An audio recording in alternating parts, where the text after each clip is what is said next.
شاید جمہوریت اور دین دو مختلف چیزیں. میں بڑے ادب سے اس سے اختلاف کرتا ہوں. 77 سال میں جو سفر رہا نا وہ جمہوریت کا سفر تھا ہی نہیں. ہمیں دین ہی بتاتا نا کہ مشاورت سے فیصلے ہونے چاہیے. پیارے آقا سے بڑی شخصیت تو کوئی نہیں آئی نا اس روئے زمین پر. وہ بھی صحابہ سے مشورہ کر کے سارے معاملات فرماتے تھے نا. میں اگر غلط کہہ رہا ہوں تو مجھے بتائیے گا. تو مشاورت سے ہی سارا کچھ ہوتا تھا. جمہوریت کی بنیادی چیز ہے کہ مشاورت ہونی چاہیے.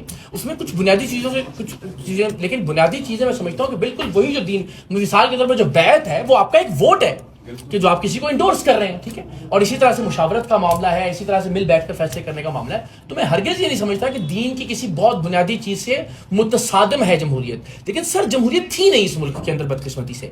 آپ کی بات سر آنکھوں پر, اور میں 1000% اس سے متفق ہوں کہ یہ اکیلے آدمی کا کام نہیں ہے, نہ ہونا چاہیے. پھر وہی اقرار الحسن کی تحریک اور اقرار الحسن کی پارٹی اور اقرار الحسن کا سفر ہی بن جائے گا. اسی سے ہم جان چھڑوانا چاہ رہے ہیں جناب. میں ارینج کرتا ہوں ساحل الدین صاحب کو شہید سیالوی کو, آپ ان کے لیے بیٹھنے کے ساتھ تیار